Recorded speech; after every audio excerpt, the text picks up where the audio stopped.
Ito po ang magiging topic natin for today. Pikon na ang oligarch. Ayan. Ito yung sinasabi ko eh. Ito yung na-vlog natin. Nagsisimula na po ang laglagan. Yaan ang pag-uusapan natin ngayon. Pati yung mga oligarch. Nako. Matindi. Okay, nagkakagulo na po sila. Mamaya. Pinky. Hindi bakla. Talaga lang ha. Hindi ka bakla ha. O, pag-usapan natin. Pinky, nakipagtarayan sa babae. O, Pinky Lacson. Hindi daw siya bakla pero nakipagtarayan sa babae. Pang-apat, tunay ang impeachment ni BBM. Ito ha, meron tayong bubwit. Meron tayong reliable source. May binulong. Tunay ang impeachment ni BBM. Mamaya, bigyan natin ng komentaryo yan. Panglima, eto matindi.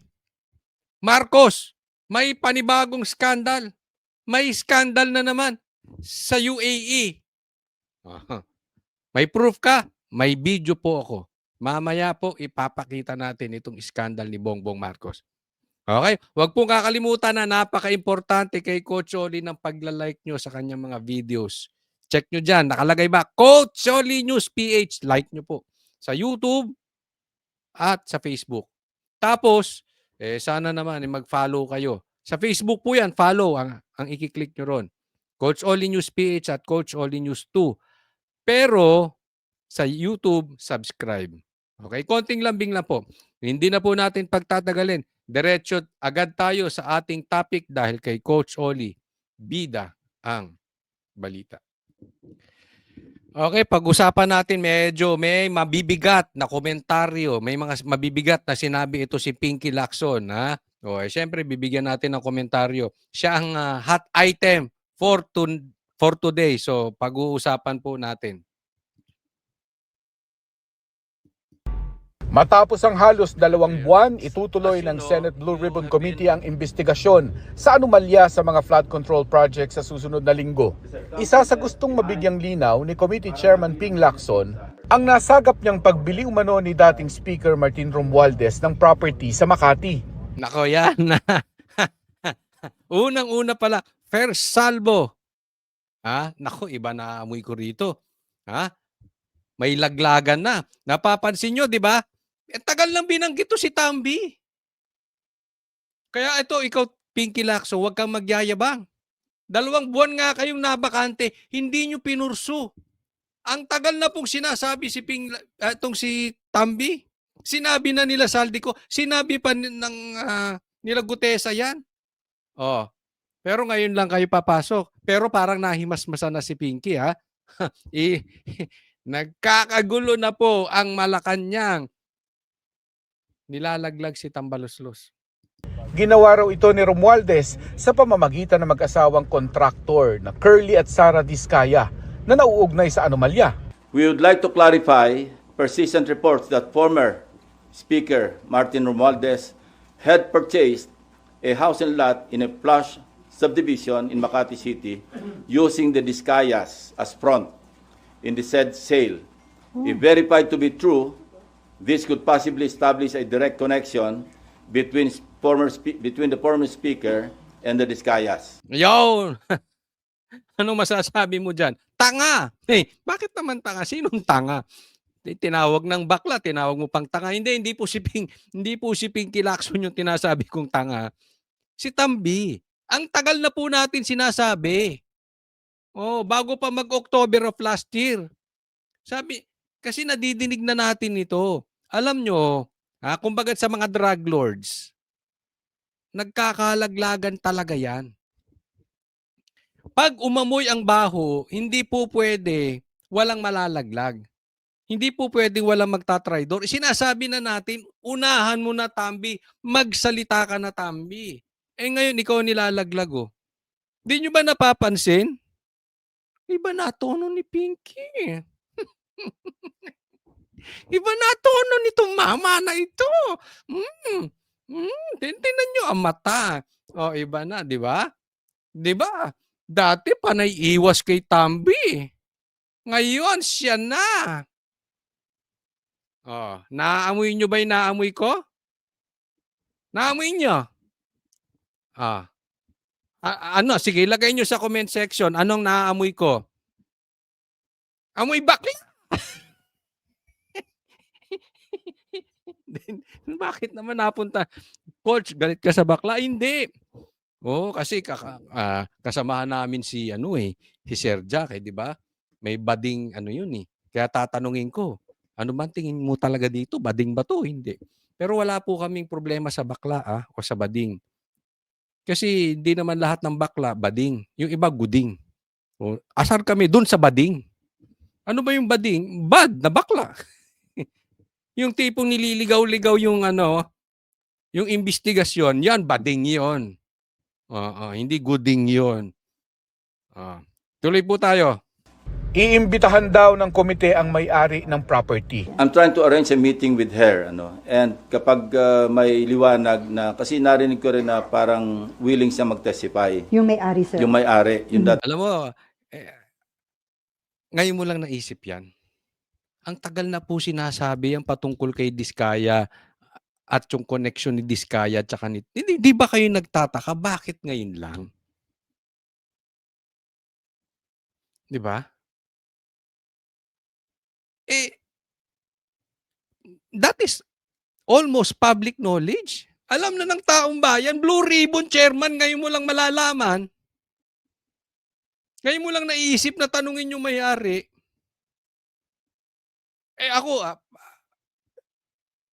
napapaisip ako talaga eh. Bakit? Anong nangyayari ngayon? Bakit dati panay ang iwas kay Tambi, ngayon dumadating na doon? Alam nyo? Meron po isang matinding dahilan dyan para sa akin. Ang pinakadahilan, ang pinakarason, bakit ganito na ang tono ng ng senador. Sorry, Pinky. Naniniwala ako hindi ka bakla.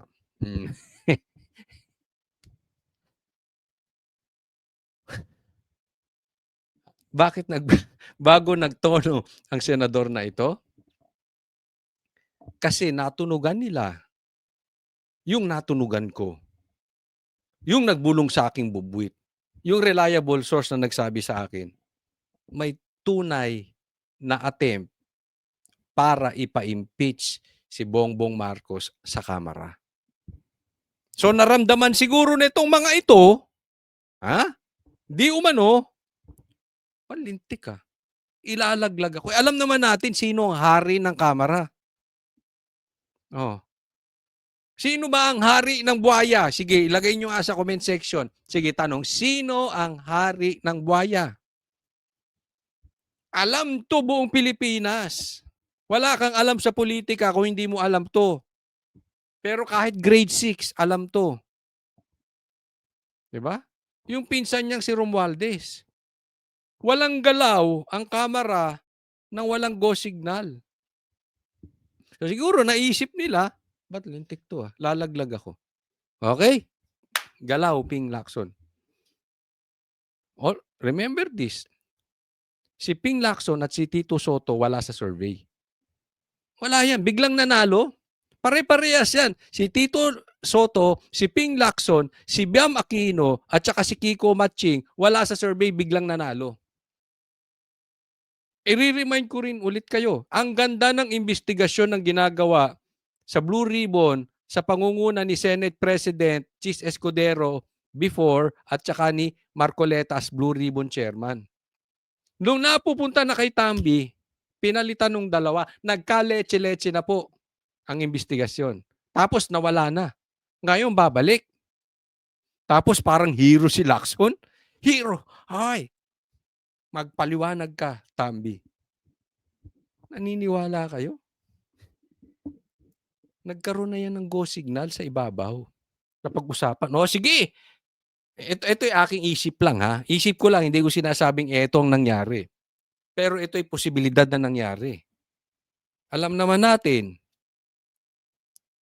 na ang Pilipinas ay matagal ng under sa oligarch. Sa mga mayayamang, super yaman, ultra luxury, ultra rich. Parang ganun. Ultra wealthy. Ultra business. Lahat ng ultra na may influence sa politika ang humahawak sa Pilipinas. Sinabi yan ni Libiste. Alam nyo, sabi niya, hindi po trapo ang nagpapahirap sa Pilipinas. Hindi korupsyon. Ang pangunahing nagpapahirap sa Pilipinas, mga oligarch. So, ibig sabihin, may say po ito sa direksyon.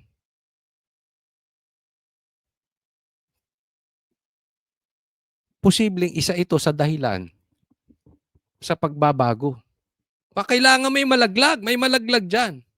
So, siyempre, titignan mo muna, suportado ba tayo ng ganito? Suportado ba tayo ng ganitong tao? Suportado ba tayo ng sundalo? Suportado ba tayo ng ganyan? Bago mauwi sa ganyan. No? Lahat naman yan ay aking opinion lang. Pero yung nadidinig natin na impeachment, matindi po talaga yon. May-ari para talagang at least pwede nating paghanapan o magsimula ng investigasyon tungkol sa direct connection o direct link between the Discayas and the former speaker. Ayon naman sa abogado ni Romualdez, walang alam o kinalaman sa mga transaksyon si Romualdez. Hindi umano nito nakausap ang mga Diskaya at nakilala lang sa mga ulat sa media. Wala aniyang basihan ng ulat na ginamit ang mga Diskaya bilang front sa pagbili ng mga ari-arian.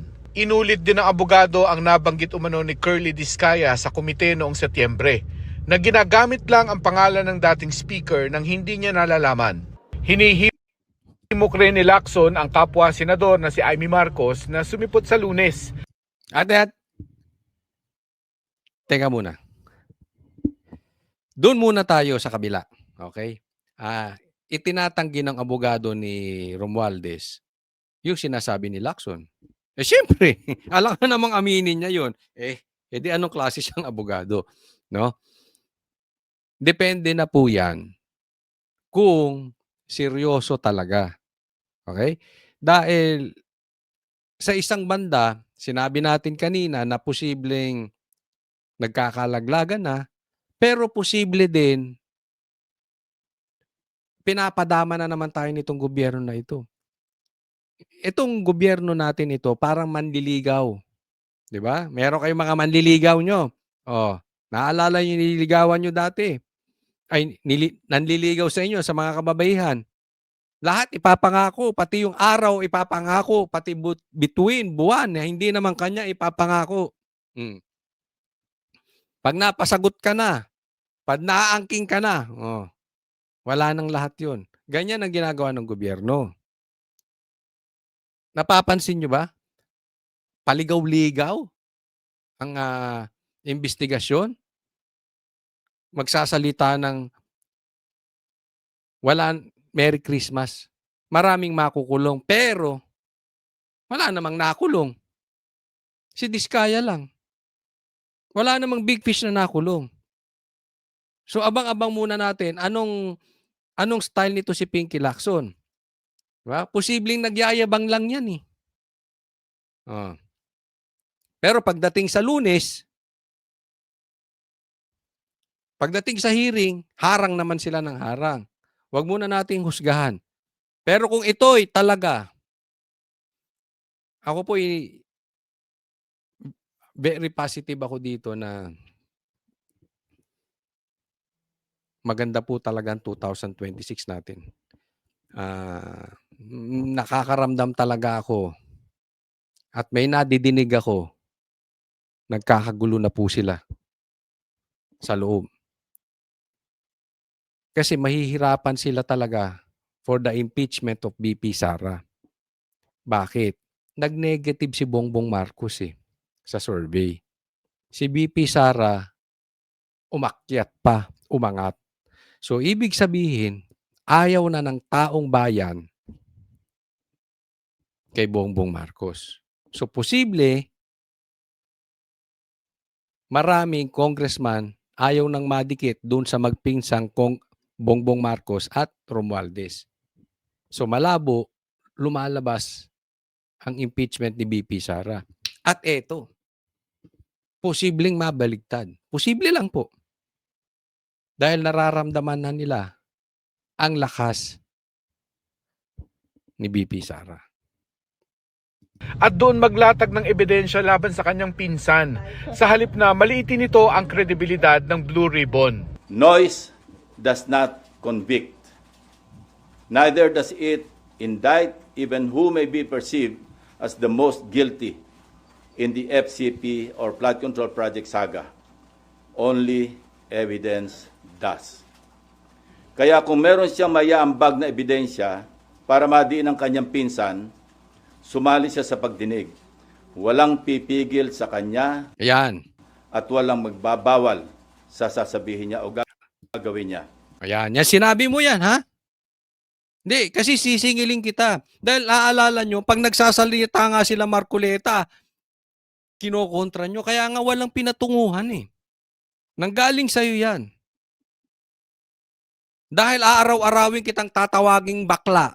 Bakla, bakla, bakla, bakla. Pag sinabi mo yan, hindi mo pipigilan si Amy. Hindi mo pipigilan yung investigasyon na magbibigay ng ebidensya laban kay Tambaluslos. Kung gagawin nyo yung katulad nung pagdinig before, nagka-leche-leche, nagkaloko-loko, wala tayong pinatunguhang big fish. Puro kayo fall guy. Ang magnanakaw na sa Congress, napunta kayo sa Senado, mga kasamahan nyo nilalaglag. Anong nilalaglag? Mga nasa DPWH, mga engineer, mga contractor. I have nothing against it. May kasalanan din sila. Pero nawala tayo sa issue eh. Ngayon, pag nagsalita si Marcoleta, pag nagsalita si Amy, at nagbibigay ng ebidensya, pag kukontrahin yung dalawa ni Tuta Soto, araw-arawin ko tawag sa'yo bakla, pati si Tito Soto, bakla, bakla, bakla. Eh wala kayong paninindigan. Ay antayin muna natin. Bago natin tawag-tawagin ng bakla ito. Kasi baka naman tuluyan. O di ibig sabihin, pag natuloy, hinayaan nila si Amy, in short, tambaluslos, nilaglag ka na. Patuloy mo na yung impeachment. Patuloy mo na yung impeachment kay Bongbong Marcos. Pero kay Sara, hindi ka na. Wala nang didikit kay Sara. Wala nang papanig pa nakalabanin si Sara. Unless na lang tanga ka talaga or komunista ka. Siyempre, yung mga komunista galit kay Sara eh. 'Di ba? Kasi ginigipit sila. Pero kung ikaw ay may political ambition pa, hindi ka papayag na madikit at kalabanin. Madikit sa Marcos at kalabanin ng si Sara. Sinagot din ni Lacson ang patutsada ni Senadora Marcos na magsabunutan na lamang sila ni Lacson. Una, hindi po peluka ang aking buhok. Idugtong ko na rin na walang peke sa mukha ko. Hindi rin pustiso ang ngipin ko. My teeth are all mine. Ulitin ko, walang peke sa anumang bahagi ng aking mukha. Bakla! Bakit naman? Para kasi Claire Castro eh. Di ba? Pinatulan mo yung... Okay lang naman na patulan mo yung babae na ikaw ay kinukutya, minamata, pero doon ka lang sa facts. Ginaya mo si Claire Castro. Nag-attacking ka rin. Nag-attacking bakla ka. Baklaan ang nangyayari sa inyo. Diba? Amina mo ka na sa bunutan. Ano sinasabi mo? Hindi wig yung buhok mo. Alam nyo kung ba't niya sinasabing hindi wig yung buhok niya? Dahil sa sinabi ni Amy, sa tingin ko pinupunto niya rito para maipasok niya na walang peke sa kanya. Tunay yung ipin niya. In short, walang retoke siya. Sa madaling salita, para maasar niya si Amy na may mga retoke si Amy. Ano nangyari? Di baklaan? Baklaan yung nangyayari ninyo. Naman, Pinky. Bumatol ka naman sa ganyan. Kahit naman sa akin may gaganyan babae, hindi ko siya papatulan on that level. Buti sana kung halimbawa ika'y baguhang politiko, hindi mo alam. Kunwari, mapagbigyan ka pa, baguhang vlogger ka. Baguhang spokesperson ka, parang si Claire. Di ba? Pero veterano ka na. Hindi gawain ng veterano yan. Gawain ng bakla. Gawain ng bakla yan, Pinky. Ano ka ba naman? Pinapatunayan mong hindi ka bakla, pero nakipagbaklaan ka naman, nakipag-asaran ka. Hindi. Ako, hindi ko po natin pinagtatanggol si Amy. Alam naman nyo, binanat-banatan ko yan. Isa po ako sa bumabanat sa mga Amy-natics before, tsaka sa mga kay Amy. Pero yung mga sinasabi ngayon ni Pinky Lacson, alam nyo, sa totoo lang, mas lalo ako nagdudang bakla ito. Totoo. Okay? Hindi ko masasabi for a fact kung bakla siya o hindi. Kasi hindi ko naman siya kakilala. At hindi naman issue kung bakla ka o hindi. Napaisip lang ako. Sa mga patotsyada niyang ganyan, lalong tumaas yung ano. Kaya tatanong ko to kay Sir Jack. Alam mo si Sir Jack, magaling kumilatis ng bakla yun. Pag kami nakikita kami, hoy, bakla yung bakla. Psst, pag gumanon yun.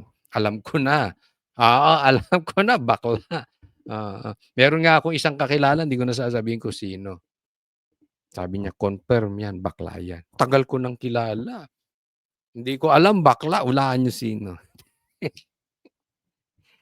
Wala namang issue, bakla.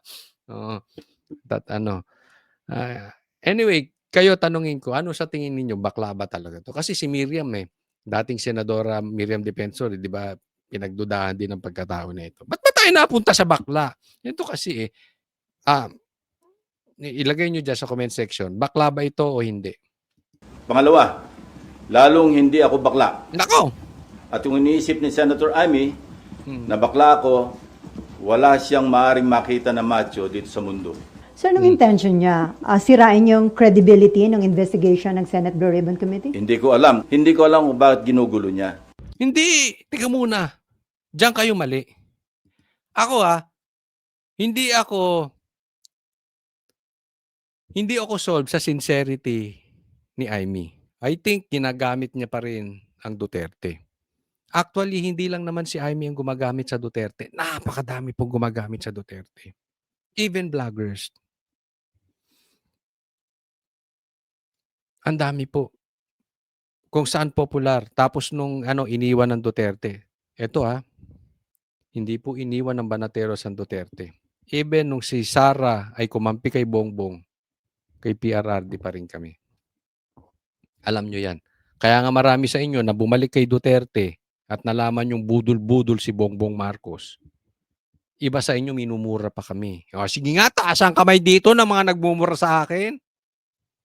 Di ba? Marami sa inyo nagmumura. Pero na-realize nyo, tama. Tama naman. Budol talaga si Bongbong. Basta kami, hindi namin ginagamit ng Duterte. Okay, marami nang gumagamit sa Duterte and I think si Amy is one of them. No? Pero, hindi po, I don't believe na ginagamit ni Amy ginugulo ni Amy ang investigasyon. Kayo magulo. Sa totoo lang. Ikaw at saka si Tito Soto, kayo ng gulo ng investigasyon. Nung pumasok kayo, nagka-leche, tinan nyo, ang init na nung investigasyon ni Marcoleta. Ang lapit na natin. Tapos na. Alam nyo kung si Chis Escudero at si Marcoleta pa nakaupo, tapos na investigasyon. Posible may nakakulong na. Baka nga presidente nakakulong na Nung pumasok kayo so sino nang gulo? Kayong dalawa. Si Tito Soto ginawang itbulaga yung Senado. Ikaw ginawa mong clowns. Nagkabaklaan kayo. Tingnan nyo pinag-uusapan natin. Yung peluka mo. Yung ipin mong hindi pustiso. Di ba? Oh, nang-aasaran na kayo. Hindi para kayo nasa clowns. Isang noontime show, isang comedy bar. Hindi po, hindi. I don't think ginulo ni Amy yung frustrated lang siya. Just like me. Just like many of the Filipino people. How you handle the investigation. Bakit ginugulo niya? Tumugon ang senadora sa isang social media post at sinabing hindi naman daw niya tinawag na bakla si Lacson at wala raw masama sa bakla. Wala rin daw masamang magparitoke o magpa-enhance ng sarili. Sa pagdinig din sa Lunes, hihimayin ng Senate Blue Ribbon Committee ang detalye ng Cabral Files o yung sinasabing listahan ni former DPWH Undersecretary Cathy Cabral ng mga sangkot sa maanumalyang flood control projects. We'd like to know more about the so-called Cabral files. Not necessarily from Congressman Leandro Leviste, although he is most welcome to attend and participate in the hearing. We are issuing a subpoena duces tecum to Secretary Vince Dizon with the end in view of consolidating all the files, including but not limited to what the late Undersecretary Cabral left before she died. Ayan, iimbestigahan na yung Cabral Files, pero doon sa version ng DPWH. Sabi niya, not necessarily yung files ni Leviste. Pero pwede siyang mag-attend. Sabi mo yan, ha? Tatawagan ko si Congressman. Pag umattend siya at hindi nyo pinagsalita, ibig sabihin may tinago. Pinipigilan nyo siya magsalita. Tatawagan namin siya. Hindi po ako nananakot, hindi po to grave threat. Baka gayahin mo sa baklaan si Claire. Kasi, pag hindi mo pinanindigan yung sinabi mo, bakla ka talaga. Napunta na naman tayo sa kabaklaan. Kasi hindi, alam mo, kasalanan mo rin to, Ping Lacson, hindi ka naman tinawag na bakla daw ni Amy. Ipinasok-pasok mo yung bakla. Para lang maasar mo siya dyan sa retoke. Ako sa akin, wala namang issue kung bakla ang lalaki. Although, hindi ko kinukonsinte, pero hindi ko kinokondem. Same thing naman din sa pagre-retoke. Hindi ko rin kinukonsinte, pero hindi ko kinokondem, no? So, maliwanag tayo dyan. Kaya lang ang issue dito, si Ping Lacson ang gulo na ng natin. Pwede namang pasimplehin. Ang sinasabing Cabral Files, unang isinapubliko ni Batangas Representative Leandro Leviste. Ayon kay Lacson, nag-reach out sa kanya si Leviste para humingi ng payo dahil iniinda raw nito masyado ang mga pambabatiko sa kanya matapos nito. Congressman Leviste, that's why, somehow, my heart goes out to him, Lalo nang dumaing, umiiyak daw kay Senator Legarda. Bakit ako? Bakit ganito yung paninirala sa akin? Alam ko, Senator Ping, dumaan din siya sa ganyan. Pero mas matindi raw yung balik sa kanya. Ay, nako, sinasabi, Leviste, iyakin ka. Totoo ba yan? Iyakin ka. Hindi naman porket umiyak ay iyakin. Ako rin naman, umiiyak ako. No, so, joke lang yon. Pero, totoo ba yon? Kasi, wala talaga tiwala ang taong bayan sa mga sinasabi nito si Ping. Parang alam niyo yung salita ni Ping. It's like yung salita ni Bongbong. Hindi mangyayari or hindi nangyari. Diba? Hindi ba kayo nagtataka? Bakit si Congressman Leviste ang nilapitan ni Cabral? Ang dami namang congressman. 'Di ba? Mga veterano. Ito if I'm not mistaken, parang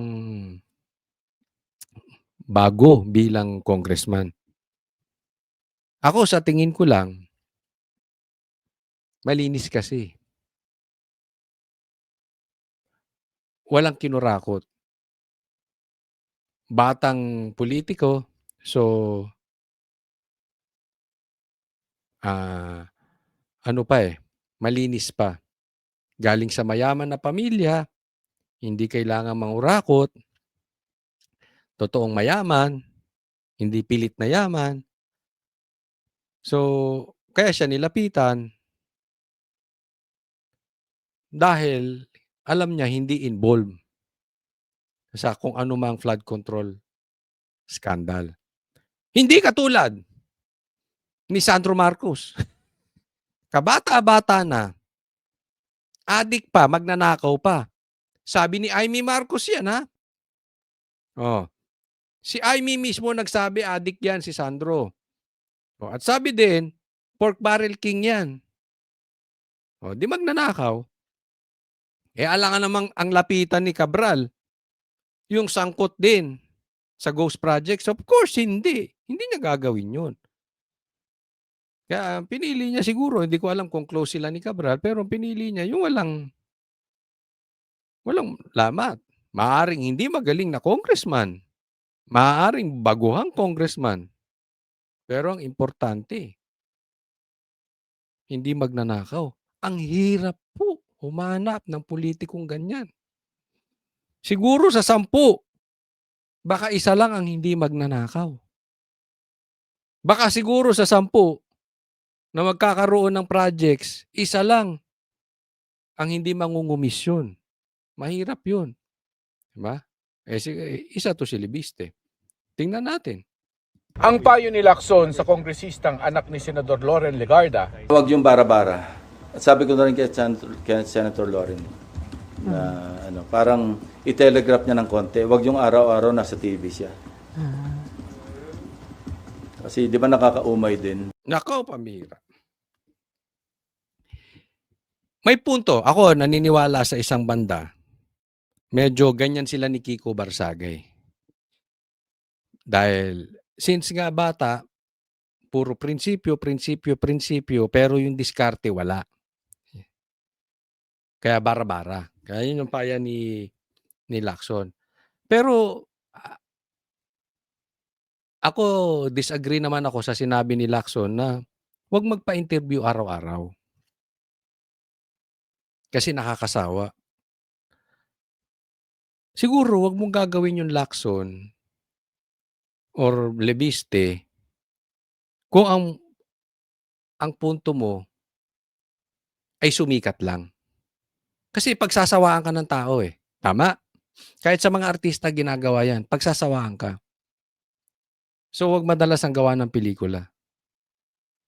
Pero, hindi naman siguro, malamang-lamang, habol ni Libiste kung magsawa ang tao o hindi. Ako'y naniniwala, dapat araw-araw siya. Bakit? Kasi hindi na nga natin kakampi, hindi namin kakampi ang mainstream media.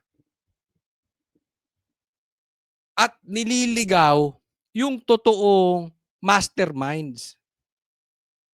Yung mga talagang arkitekto ng nakawan sa ghost projects at sa flood control projects. Ililigaw nila. Maglalabas sila ng mga bali-balita. Kailangan talaga araw-araw. Kasi hindi naman pasikatan ng laban dito. Ang laban natin dito, matunton yung magnanakaw. Hindi para sumikat. Kukunti na nga lang kaming nakikipaglaban. Yan ang sabi ni Libiste sa amin. Kailangan namin ng tulong nyo. Kasi nag-iisa lang ako. Baka hindi pa siya ini-interview ng mainstream. Kaya sabi namin sa kanya, yes, tutulong kami. Kahit naman hindi kami ang nag-i-interview sa'yo, pinipick up namin yung interview sa'yo. Para mas kumalat. Kalat nyo pa rin. Para hindi makalimut ang tao. Teka muna, ang main problem natin yung nakawan sa flood control. Hindi yung confidential funds ni BP Sara. So hindi ko, siguro yung style lang, medyo may kailangan diskarte. Pero alam mo This is not to compare Kiko Barsaga and Libiste. Mas may diskarte si Libiste. Mas may diskarte yung calculated yung kanyang galaw. Sa tingin ko lang. Pero both are effective. For me, both are doing their sacrifices. Yan ang importante. Both are willing to sacrifice what they have para matuntun itong mga magnanakaw. So okay lang yan. Tuloy nyo yung interview araw-araw. Oo. Huwag ka maniwala dito. Gusto kasi lang neto sikat eh. Hindi naman matuntun ng mastermind. Di umano. Hinihinga namin ng reaksyon dito si Representative Leviste. Iimbestigahan ng komite sa Lunes ang impormasyong sadya umanong iniligaw ni dating DPWH Secretary Manuel Bunoan ang Malacanang sa issue ng flood control projects sa pamamagitan ng pagsusumite ng maling grid coordinates ng mga proyekto. I received reliable information that former DPWH Secretary Manuel Bunoan deliberately submitted to Malacanang incorrect grid coordinates of thousands of flood control projects all over the country which form part of the Sumbong sa Pangulo website. This resulted in grossly inaccurate data involving some 421 ghost projects on previously inspected flood control projects earlier reported to the public by the said department. Pwede nga. Baka naman tinamaan lang kayo yung doon sa report na sinabmit ni Bunoan. Hinihinga namin ng tugon dito si Bunoan. Sa Lunes din inaasahang maglalabas ng warrant ang Senado kung hindi pa rin sisipot sa sabina nila si Bunoan at dating Congressman Zaldico. Alam nyo, sinabi ko na yan eh. Doon sa matagal na nakasubaybay sa vlog ko. Last year pa, sabi niya hanggang December lang siya ron. Di ba? Parang magpapagamot lang ata. Hindi ko alam yung exact, no? Pero something. Nasa ibang bansa siya. Anong sabi ko? Hindi uwi ng December yan. Hindi uwi yan. Hindi na magpapakita yan. Tapos na yan. Ngayon, ang tanong dito, hindi natin alam kung ito ay sadyang pinaalis tapos gagawing fall guy. Remember, they attempted that to Zaldico. Kaya nga nagsalita si Zaldico di ba? Sabi niya, sinabihan daw siya, dyan ka na lang, huwag kang babalik sa Pilipinas. Tapos naramdaman ni Zaldico, siya na ang ginagawang fall guy. Ngayon, hindi malabo, hindi malayo gawin din nila kay Bunoan yung ginagawa nila kay Zaldico. Pwede yun. Posibleng-posible, ganyan din ang diskarte nila. Kaya nga naman, hanggat hindi mapapauwi ito si Zaldico at saka si Bunoan, ang paniwala ko dyan, talagang sinadya ng gobyerno, dyan lang kayo para hindi kayo makapagsalita. Dahil these two are key people. Imposibleng hindi nila alam kung sino mastermind. So para maiwasang maimbestigahan, dyan na lang muna kayo. Gawin namin kayong fall guy. No harm, no foul. Hindi naman kayo tutuluyan ng gobyerno.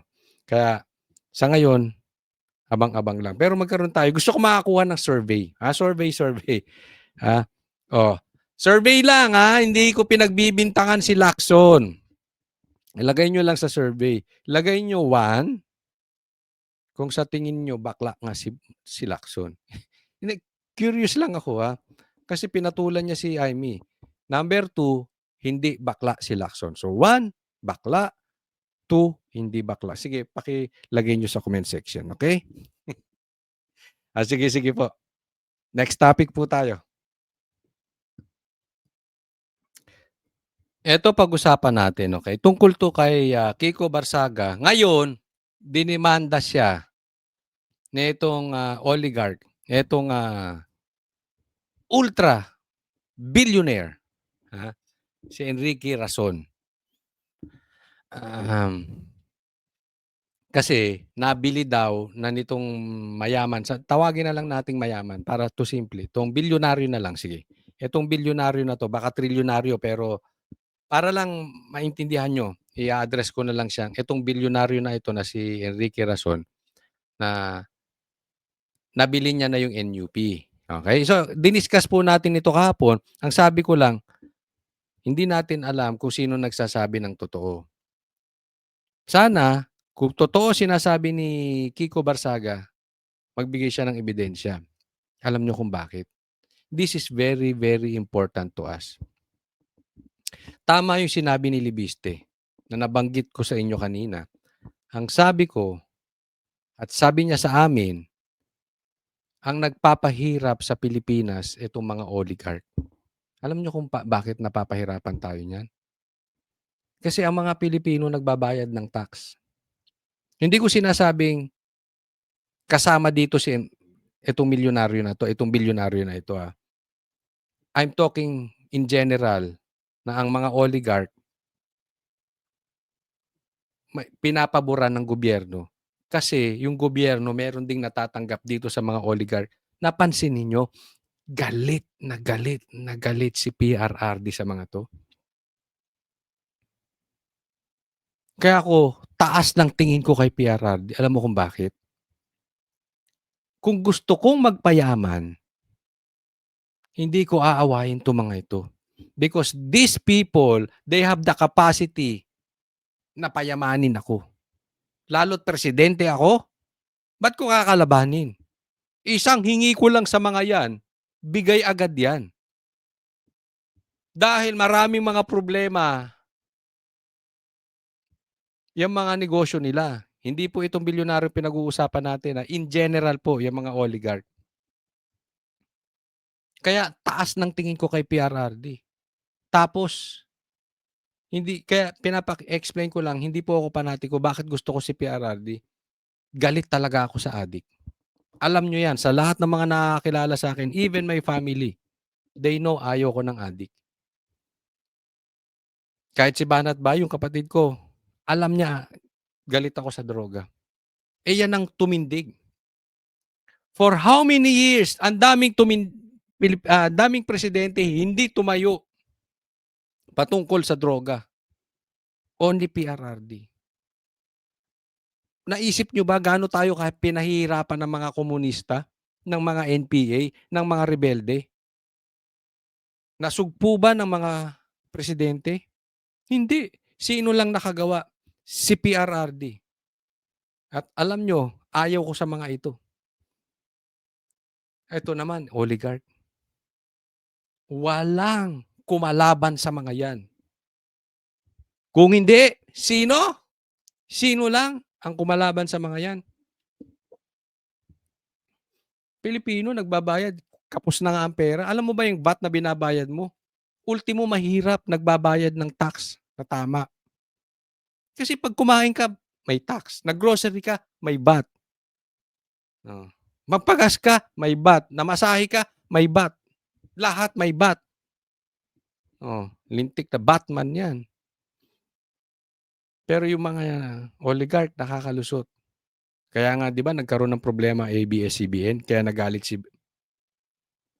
PRRD. Ngayon, sana, kung totoo tong paratang ni Kiko Barsaga, magpresenta ka ng ebidensya because we need it. Tingnan po natin. Hindi na pinatagal ng kampo ng bilyonaryong si Enrique Razon ang paghahain ng kaso laban kay Cavite Congressman Kiko Barzaga. Nagtungo na kanina sa Makati Prosecutor's Office ang mga abogado ni Razon para magsampa ng kasong cyber libel laban sa batang kongresista. Sabi ng abogado ni Razon na si Attorney Lawrence Arroyo, defamatory at malisyoso ang mga posts ni Barzaga sa kanyang social media account. Ito raw yung post niya, malisyoso. Enrique Razon is the mastermind behind the corruption in Congress. Naku, matindi nga. Matindi nga yung binitawan. I will disclose everything in a speech once I return on the first week of February. Ang tanong, pagsasalitain ba siya?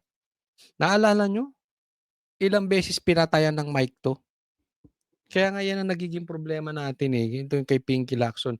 Ngayon mayayabang ka, papupuntahin mo si Imee, eh, hindi naman nakakasalita. Ito rin ilang beses pinatayan ng mic. Sana patas lang, hayaan lang magsalita, huwag kayo kontra ng kontra. Then kung gusto niyo idemanda after that, di saka niyo idemanda. Gusto niyo i-ethics, saka niyo i-ethics, pero pagsalitain ninyo.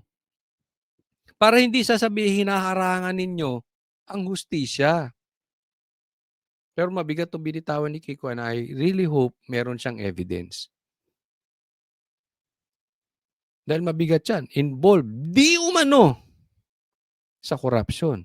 At tatandaan po natin, ito'y madalas kami pag-ingatan ng aming tatay dahil ang aming tatay ay abogado, 'di ba? Mahigpit ang batas at ang korte sa mga private individuals. Hindi di baling sabihin niyo ang baho ng mga politiko pero ang mga private, hindi sila parehas ng sukatan pagdating sa korte. Kaya kailangan maingat ka pag ang babanatan mo private citizen. Oh. But then again, malay natin. Yung tapang nito dahil may hawak siyang ebidensya. Kasi obviously, talaga may corruption sa Congress. Yan, public knowledge yan. Alam karamihan ng Pilipino yan. Pero yung kay Rason, na siya ang mastermind sa corruption sa Congress, ayan, bago yan. Bago yan. Kailangan may matibay siyang ebidensya dyan. Noong January 9, 2026, kung saan pinaratangan niyang sinuhulan ni Razon ang National Party Unity o NUP para suportahan si dating House Speaker Martin Romualdez noong 2025 elections. Hindi alam ng kampo ni Razon ang motibo ni Barzaga. And the basis of this complaint of ours is precisely our position that what he said was false and malicious. Sa kanyang mga posts kahapon, sinabi ni Barzaga na may mga ebidensya siyang ipipresenta na magpapatunay sa umano'y suhulan. Ipinagkibit-balikat lang naman ito ng abogado ni Razon. Hindi naman dumating si NUP Chairman Ronaldo Puno o kahit na sinong miyembro ng partido kanina sa Makati Prosecutor's Office. Maring ipinahayag ni Congressman Puno na hindi nila palalampasin ang mga walang basehan na bintang ni Barzaga. Sabi ni Puno, suportado ng lahat ng NUP members ang pagsasampa ng kaso laban kay Barzaga. This will be an acid test for Kiko Barzaga kasi hindi nga biro, private citizen tong itong bilyonaryong to.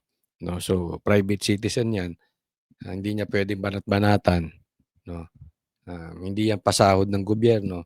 So iba dapat ang diskarte niya dyan. Medyo matindi nga yung binitawan niya. So, tingnan natin kung talagang yung tapang ni Kiko Barzaga ay back up sa tunay na buhay. Tingnan natin kung yung tapang ni Kiko Barzaga ay back up ng ebidensya. Diba? Hindi ko po hinuhusgahan si Kiko, hindi ko rin hinihusgahan itong bilyonaryo na to dahil hindi ko po alam ang katotohanan. Pero, abangan natin. Malalaman naman natin kung sino ang nagsasabi ng totoo. Para sa agenda, Next topic po tayo. Ito po, usapan po natin itong post ni Kiko Barzaga sa kanyang Facebook. Sabi niya, heroes are born through unbeatable odds. If I were to die by Enrique Razon's hands, then so be it.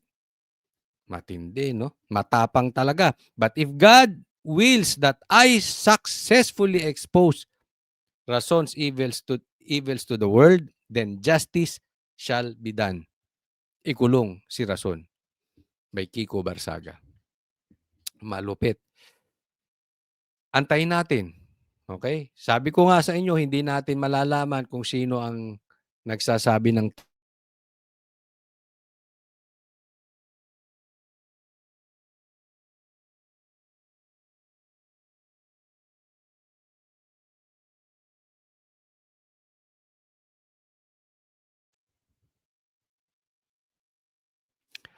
Pero hindi natin maiko-connect basta-basta si Enrique Razon dito, no?